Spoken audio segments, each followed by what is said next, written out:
But ভালো করে কিনতে পারলাম না।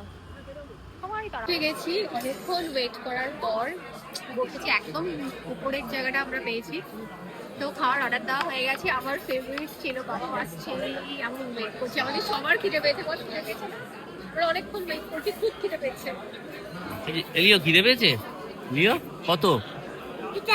বিতাল খিদে পেয়েছে। জাসু কি একা খাবে? কি খাবে জাসু? ওদের চিরকভাবে রাইসটা নেবো, আর দেওয়া হয়েছে ওদের জন্য, বাট অপশন খুব কম বাচ্চাদের। চিজে খেয়ে এটা কি? এই ফ্লোরটা ওরা এক্সটেন্ড করেছে, নিচে দুটো ফ্লোর আছে, সেটা অতটা খোলামেলা নয়, সেটা আগে থেকেই আছে। এই ফ্লোরটা নতুন করেছে আর এটা বেশ খোলামেলা, তাই এখানে বসতেই ভালো লাগছে বেশি। আমাদের খাওয়া হয়ে গেছে, এখনো সন্ধে হয়নি, তাই জন্য পার্ক স্ট্রিটের লাইট গুলো এখনো জ্বলেনি। তাহলে আজকেই সেই পার্ক স্ট্রিটের বিখ্যাত, হ্যাঁ পার্ক স্ট্রিটের বিখ্যাত লাইট দেখে নিতে পারতাম।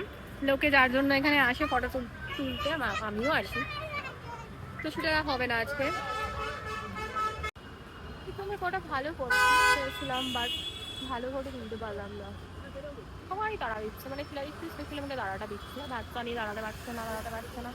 তাড়াতাড়ি ওঠো বলে বাড়িতে গিয়ে দিচ্ছে অলরেডি কাটতে। এবার আমি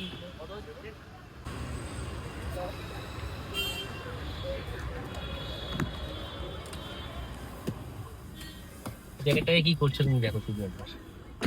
কে? ড্রেস।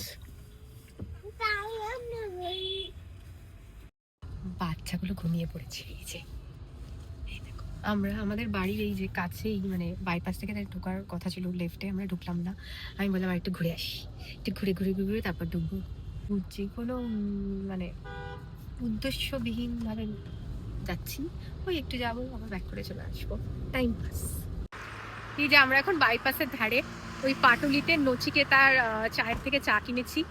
এত কিছু খাওয়ার পর আবার এক কাপ চা খাচ্ছি। বাচ্চারা এখনো গাড়ির ভেতরে ঘুমোচ্ছে।